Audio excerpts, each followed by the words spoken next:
Bonjour à tous. Aujourd'hui, dimanche 24 mars, je vous fais cette vidéo en avance puisque demain je vais avoir une journée super chargée. Alors, tout d'abord, merci aux nouveaux abonnés puisque j'ai vu que là en 4 jours, il y avait eu 4 ou 5 personnes supplémentaires. Je vais faire un petit point pour expliquer en fait à ceux et celles qui ne me connaissent pas pourquoi sur ma chaîne vous trouvez du Feng Shui dans tous les détails, de la communication animale et 2 ou 3 vidéos sur le nettoyage des lieux. Et bien tout simplement parce que j'ai été certifiée par Guillaume Ray et Karine Mayol, expert Feng Shui, donc il y a 3 ans maintenant, hein, c'était 3 ans le 17 mars. Et je fais des expertises Feng Shui pour les humains, dans lesquelles j'intègre le Feng Shui des animaux, que ce soit chat, chien. J'évite les nacs parce qu'ils sont en cage et je ne saurais pas trop comment interpréter ça. Le Feng Shui des animaux, je vous renvoie à mes vidéos sur les chats et sur les chiens, puisque j'intègre jusqu'à leur chiffre quoi, hein, puisque tout le monde a un chiffre quoi, c'est par rapport à l'année de naissance, mâle ou femelle. Et je vais aussi faire la numérologie, petite éclipse qui vous fait un petit coucou. J'intègre aussi la numérologie du nom du chat pour voir un petit peu quelle énergie circule dans vos habitats et lesquelles sont absentes. Pour certains, alors pour les nouveaux, je parle souvent d'éléments liés à des couleurs. Pourquoi? Parce que les 5 éléments qui sont la terre, le feu, l'eau, le métal et le bois sont associés à des couleurs. Notamment le bois est associé aux couleurs vertes et marron, le métal aux couleurs gris, argenté, doré et même cuivré.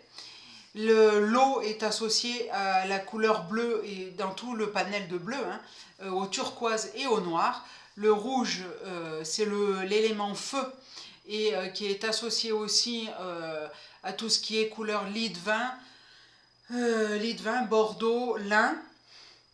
Et la terre qui est associée aux couleurs jaune, orange et rose. Voilà, j'ai tout dit. C'est d'ailleurs pour ça que derrière moi, vous voyez qu'il y a les 5 éléments qui sont reliés à tous les secteurs du carré Lochou et avec toutes les notes qui vont bien avec. Pour que je n'oublie rien. Je lis aussi les animaux au Feng Shui d'abord, mais aussi au nettoyage énergétique des lieux. Pourquoi? Parce que les nettoyages énergétiques des lieux, qui sont vraiment, quand je dis un nettoyage, c'est nettoyer la mémoire des murs. Tout le monde ne peut pas le faire parce que c'est pas juste en se baladant avec un bâton d'encens, hein, ça serait, on va dire, pour maintenir la bonne énergie, mais quand le nettoyage des lieux est fait correctement par quelqu'un qui sait faire, et pas quelqu'un qui va vous le faire à distance, où ça va marcher un certain temps et ça va pas rester et que ça va pas rester stationnaire dans le temps. Pourquoi un nettoyage des lieux? Parce que nos lieux d'habitation sont porteurs de tout ce qu'on a vécu, que ce soit nos émotions, donc la dépression, la colère, la joie, l'irritabilité, etc., etc., et qu'au bout d'un moment, eh bien, ils vont décharger. Et quand ils vont décharger, eh bien, ça va se répercuter notamment sur la vie des habitants, mais aussi sur celle des animaux. C'est pour cela que pour moi, tout est lié. Et un animal, quand il n'est pas bien dans un lieu, je propose à son humain ou à son humaine de faire une communication animale pour savoir pourquoi, qu'est-ce qu'il y a qui le dérange dans ce lieu-là. Une communication animale se déroule comme suit. Je rentre en télépathie, en fait, je change mon niveau de conscience. Je passe des ondes bêta qui sont les ondes du cerveau, hein, le mental quand il travaille, ce sont des ondes bêta, dans un état de relaxation qui va jusqu'aux ondes alpha. et avec lesquels je peux me connecter à l'animal. L'animal va me raconter certaines choses, je lui pose des questions pour savoir pourquoi il a changé de comportement, etc. Ou dans le cas d'un animal malade, s'il supporte les traitements vétos, dans le cas d'un animal qui va partir, hein, qui est en fin de vie, et bien savoir s'il veut partir par euthanasie, s'il veut partir doucement, être incinéré, enterré dans le jardin, en lui expliquant bien comment fonctionne l'incinération et l'euthanasie aussi. Alors je dois dire que c'est pas ce qui me plaît le plus, hein, parce que je ressors toujours de ces communications dans un état lamentable, hein, avec moi c'est les chutes du Niagara à chaque fois. C'est comme ça, il faut quand même accompagner nos animaux et puis leur humain, puisque c'est une séparation définitive qui met un terme à 10, 15 ans, voire 17 ans de vie commune. Et c'est très très compliqué, hein. Déjà nous, quand on se sépare entre humains, ben, c'est compliqué, même quand on n'est pas vécu autant d'années ensemble. Les animaux, eh bien, quand on y est vraiment très attaché, c'est très très compliqué. Euh, et donc il y a un certain protocole à suivre pour la fin de vie. Et c'est pour ça que voilà, je voulais parler de ça aux nouveaux abonnés. Et ne vous étonnez pas que vous avez du feng shui avec quelques pierres précieuses, entre guillemets, puisque j'ai fait la formation sur les pierres avec Karine Mayol. Il y a aussi les plantes, hein, certaines plantes qui permettent de rééquilibrer les secteurs. Comme je dis toujours, c'est pas parce que je vais mettre deux coussins orange ou jaune sur un canapé vert que tout va s'améliorer dans la vie du client. Le feng shui ne se limite pas à de la décoration d'intérieur. Et ce n'est pas de la décoration d'intérieur. Le feng shui, c'est une des branches de la médecine chinoise qui a 6000 ans d'existence. Voilà. Avec le Bazi, le Kimen Junja et le Qigong, je crois, en quatrième pilier. Et ces 4 piliers associés permettent de comprendre l'environnement, les humains et d'apporter des solutions. Alors, personnellement, je ne fais pas de... J'ai des notions hein, de Bazi, de Kimen Junja, puisque je suis un petit peu Alexandre Polo là-dessus.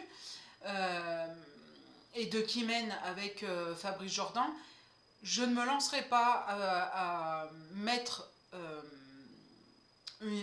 dans mon expertise ces domaines-là, puisque il faut des années d'études intensives pour en comprendre le départ et la finalité. S'il y a une erreur, eh bien, ça peut se répercuter sur la vie de l'habitant. Je me limite à mon expertise Feng Shui, à tous les éléments et tous mes moyens techniques de Feng Shui, auxquels je rajoute les couleurs et la numérologie de chaque habitant, de chaque individu et de leurs animaux, pour voir un petit peu ce qui se joue, ce qui se trame dans cet habitat, et y apporter des solutions. Comme j'ai été accusée donc en juillet 2022 par le père de ma fille qui m'a accusé de soigner ma fille avec le feng shui. Alors là aussi, le feng shui, c'est une branche de la médecine chinoise, oui, mais on ne soigne pas les gens par le feng shui. On va rééquilibrer les secteurs de vie, puisque tout le monde a 9 secteurs de vie. Là, je vous renvoie au secteur du carré Lochou sur lesquels j'ai fait des vidéos. Et on ne peut pas soigner par le feng shui. On va juste rééquilibrer des secteurs de vie qui va permettre d'améliorer la vie des habitants. C'est tout. Voilà. Alors c'est sûr que ceux qui disent ça, c'est ceux qui n'y connaissent rien. Hein, mais je tenais quand même voilà, à prévenir les nouveaux abonnés. Et comme voilà, vous trouvez aussi des communications animales, des petites histoires que j'ai eues avec certaines de mes communications, parce que eh bien, là aussi, à l'heure actuelle, je développe un don inné qui a été activé toujours par Karine Mayol de communication animale. C'est-à-dire que, comme je vous l'ai dit tout à l'heure, je rentre en télépathie avec l'animal pour savoir un petit peu ce qui se trame avec cet animal et pourquoi il a changé de comportement, pourquoi il n'est pas bien avec telle personne et pas avec une autre, etc. etc. Voilà pour les précisions, et ça fait déjà 10 minutes que je papote. Alors, je voulais vous parler justement, oui, de Feng Shui et de communication animale. Donc là, j'en ai parlé un peu. Pourquoi? Parce que le Feng Shui apporte, met en lumière certaines problématiques qui peuvent se répercuter chez l'animal, puisque l'animal en fait est une éponge et il va pomper les émotions de son humain, et ça va se répercuter sur sa santé ou sur son comportement. C'est pour ça que quand je fais une expertise Feng Shui, qu'il y a un animal dans la maison, je propose en plus, ce qui n'est pas très onéreux, vu le prix des expertises, de faire une communication animale, parce que l'animal peut m'apporter à moi des solutions que je n'ai pas vues dans l'expertise.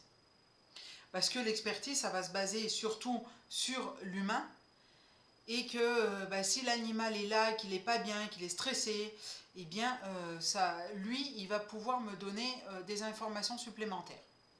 Voilà, alors ce sera tout pour cette vidéo. Je vous laisse vous abonner à ma chaîne, liker, partager sur tous les réseaux.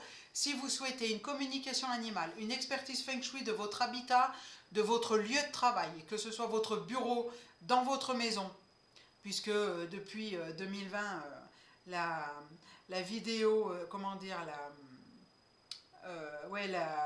disons que les visios se sont développés et que beaucoup de personnes travaillent et ont aménagé un local de travail dans leur maison ou appartement.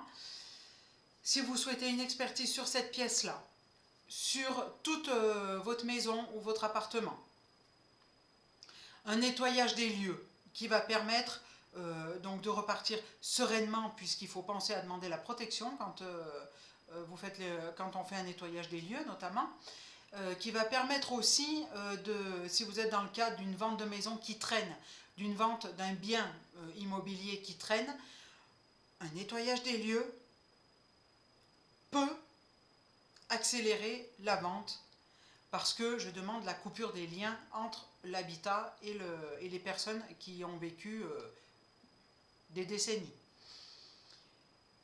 Eh bien, je vous laisse me contacter à marilenallegre@gmail.com ou au 07 88 85 91 70. Et ensuite, eh bien, je vous dis à la semaine prochaine. Ah oui, c'est Pâques la semaine prochaine. Peut-être une vidéo, je sais pas, à voir. Je vais réfléchir. Bye bye et bonne semaine.